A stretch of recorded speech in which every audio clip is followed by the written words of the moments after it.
اللہ تعالیٰ کا وعدہ ہے کہ جو تیری احانت کرے گا اس کی میں احانت کروں گا، اور جو تیری احانت کرے گا میں اس کی احانت کروں گا۔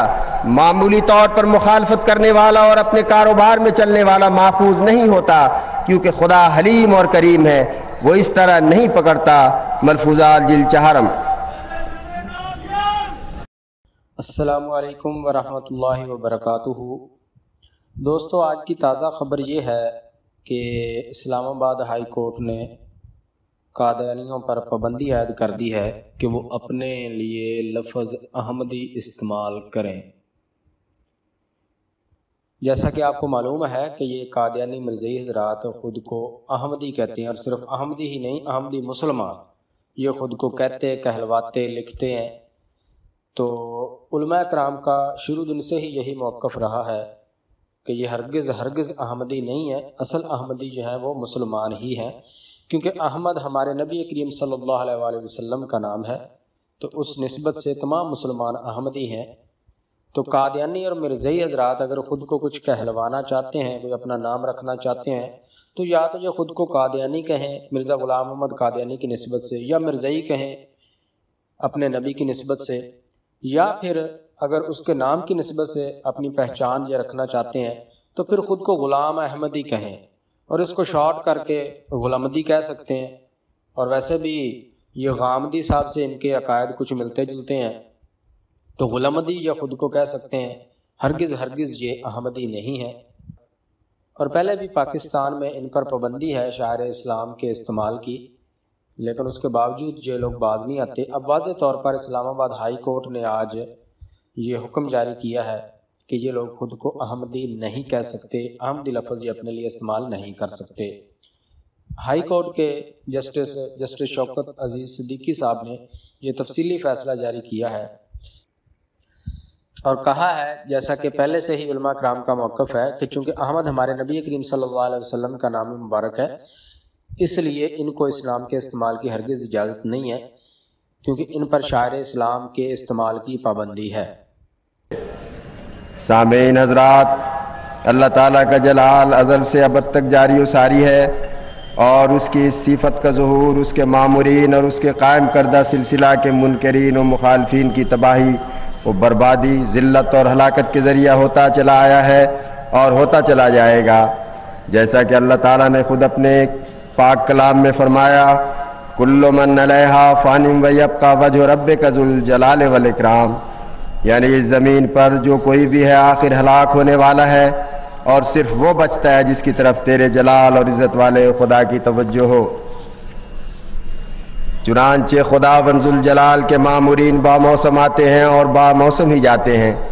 یہ ایسے کونے کے پتھر کی مانند ہوتے ہیں کہ جس پر یہ گرے انہیں پیس ڈالتا ہے، اور جو ان پر گرے وہ چکنا چور ہو جایا کرتا ہے۔ البتہ بعض جگہ ڈھیل اور مہلت بھی ملتی ہے، مگر بالآخر تباہی و بربادی ہی ہوتی ہے، اس کے سوا کچھ نہیں۔ اور ہلاک ہونے والے مخالفین انبیاء کے نام و نشان تک مٹا دیے جاتے ہیں، مگر عبرت کے لیے بعض کے نام اور عبرتناک انجام کے ذکر کو محفوظ رکھا جاتا ہے۔ چنانچہ ہم دیکھتے ہیں کہ ہمارے پیاروں کو جو تکلیف دے ہم اس کا مقابلہ کرتے ہیں اور اس کو سزا دیتے ہیں، اور جو ہمارے کاموں میں روک بنے اس کو اپنے راستے سے ہٹا دیتے ہیں۔ پس اگر اللہ تعالیٰ کی طرف سے مامور آتے ہیں تو عقل چاہتی ہے کہ ان کے لیے اللہ تعالیٰ غیرت بھی دکھائے، اور جو ان کے راستے میں روک ہوں ان کو ان کے راستے سے دور کر دے، اور جو ان کی ذلت چاہے ان کو ذلیل کر دے، اور جو ان کی ناکامی کی کوشش کریں ان کو ناکامی کا بھی منہ دکھائے۔ اگر وہ ایسا نہ کرے تو اس کا تعلق اور اس کی محبت بے ثبوت رہے، اور ماموروں کے دعوے مشتبہ ہو جائیں، کیونکہ نہیں چاہیے۔ چنانچہ اللہ تعالیٰ فرماتا ہے، وَمَنْ أَظْلَمُ مِمَّنِ افْتَرَىٰ عَلَى اللَّهِ كَذِبًا أَوْ كَذَّبَ بِآيَاتِهِ إِنَّهُ لَا يُفْلِحُ الظَّالِمُونَ، یعنی اس سے زیادہ ظالم کون ہو سکتا ہے جو اللہ تعالیٰ پر جان بوجھ کر جھوٹ باندھے یا اللہ تعالیٰ کی طرف سے آنے والوں کی باتوں کو جھٹلاوے۔ بات یہ ہے کہ ظالم کبھی کامیاب نہیں ہوتے۔ اس آیت میں بتایا ہے کہ جس طرح اللہ تعالیٰ پر افترا کرنے والا کبھی کامیاب نہیں ہو سکتا، اسی طرح اللہ تعالیٰ کی طرف سے آنے والے کی باتوں کا جھٹلانے والا بھی کبھی کامیاب نہیں ہو سکتا۔ اسی طرح فرمایا، وَلَقَدِ اسْتُهْزِئَ بِرُسُلٍ مِّن قَبْلِكَ فَحَاقَ بِالَّذِينَ سَخِرُوا مِنْهُمْ مَا كَانُوا بِهِ يَسْتَهْزِئُونَ قُلْ سِيرُوا فِي الْأَرْضِ ثُمَّ انظُرُوا كَيْفَ كَانَ عَاقِبَةُ الْمُكَذِّبِينَ، اور تجھ سے پہلے جو رسول گزرے ہیں ان کے ساتھ بھی ہنسی اور ٹھٹا کیا گیا، مگر آخر یہ ہوا کہ وہ لوگ جو ان میں خاص طور پر ٹھٹا کرنے والے تھے ان کو ان چیزوں نے گھیر لیا جن سے وہ ہنسی کرتے تھے۔ تو کہہ دے کہ جاؤ زمین میں خوب پھرو اور دیکھو کہ خدا کے نبیوں کو جھٹلانے والوں کا انجام کیا ہوا۔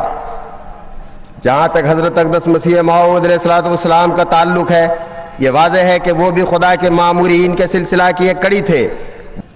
پھر بحیثیت نذیر آپ علیہ السلام نے یہ بھی باشگاف الفاظ میں فرمایا، میرے پر ایسی کوئی کم رات گزرتی ہے جس میں مجھے یہ تسلی نہیں دی جاتی کہ میں تیرے ساتھ ہوں اور میری آسمانی فوجیں تیرے ساتھ ہیں۔ اگرچہ جو لوگ دل کے پاک ہیں مرنے کے بعد خدا کو دیکھیں گے، لیکن مجھے اس کے منہ کی قسم ہے کہ میں اب بھی اس کو دیکھ رہا ہوں۔ دنیا مجھ کو نہیں پہچانتی، لیکن وہ مجھے جانتا ہے جس نے مجھے بھیجا ہے۔ یہ ان لوگوں کی غلطی ہے اور سراسر بدقسمتی ہے کہ میری تباہی چاہتے ہیں۔ میں وہ درخت ہوں جس کو مالک حقیقی نے اپنے ہاتھ سے لگایا ہے۔ جو شخص مجھے کاٹنا چاہتا ہے اس کا نتیجہ بجز اس کے کچھ نہیں کہ وہ قارون اور یہودا اسکریوتی اور ابو جہل کے نصیب سے کچھ حصہ لینا چاہتا ہے۔ ضمیمہ تحفہ گلڑویہ۔ مگر اللہ تعالیٰ نے اپنے الہامی کلمات سے آپ کو بتا دیا تھا، انی مہین من اراد اہانتک، جو تیری اہانت چاہے گا میں اسے ذلیل و رسوا کر دوں گا، اور جو شخص تیری مدد کرنے کا ارادہ کرے گا اس کا میں مددگار ہوں گا۔ جس نے جلد معجزہ دیکھنا ہو اسے چاہیے کہ دو صورتوں میں سے ایک صورت اختیار کرے، یا تو سخت مخالف بنے یا محبت کا کمال تعلق پیدا کرے۔ اللہ تعالیٰ کا وعدہ ہے کہ جو تیری اہانت کرے گا اس کی میں اہانت کروں گا، اور جو تیری اہانت کرے گا میں اس کی اہانت کروں گا۔ معمولی طور پر مخالفت کرنے والا اور اپنے کاروبار میں چلنے والا ماخوذ نہیں ہوتا، کیونکہ خدا حلیم اور کریم ہے، وہ اس طرح نہیں پکڑتا۔ ملفوظات جلد 4۔ پاکستان میں عدلیہ کے حوالے سے آج ایک بہت بڑی خبر آئی ہے۔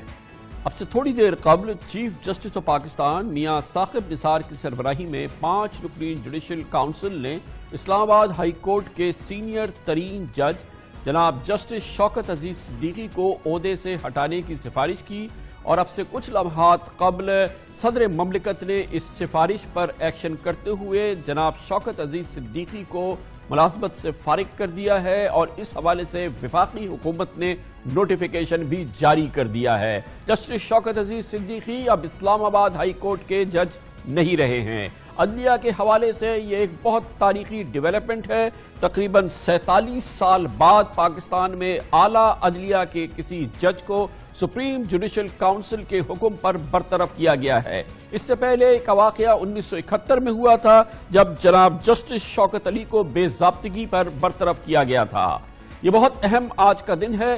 یہ آپ کو یاد ہو کہ اسلام آباد ہائی کورٹ کے موجودہ چیف جسٹس جناب جسٹس محمد انور کانسی اگلے مہینے 27 نومبر کو اپنے عہدے سے ریٹائر ہو رہے ہیں، اور اگر جسٹس شوکت عزیز صدیقی اپنے عہدے پہ برقرار رہتے تو سینیورٹی کے اعتبار سے ممکن تھا وہ اسلام آباد ہائی کورٹ کے اگلے چیف جسٹس بھی مقرر ہو جاتے، مگر ایسا ہو نہیں سکا۔ چیف جسٹس آف پاکستان اور سپریم جوڈیشل کونسل کے چیئرمین جناب جسٹس میاں ثاقب نثار نے صدر مملکت کو ارسال کیے گئے اپنے اوپینین میں لکھا کہ جسٹس شوکت عزیز صدیقی نے 21 جولائی کو راولپنڈی بار کی ایک تقریب میں شرکت کی، وہاں تقریر کرتے ہوئے ملک کے حساس ادارے کے خلاف بیان دیا اور اپنے ضابطۂ اخلاق کی خلاف ورزی کی، جس کے بعد آئین کے آرٹیکل 209 کے تحت وہ اپنے عہدے پر رہنے کے اہل نہیں ہے۔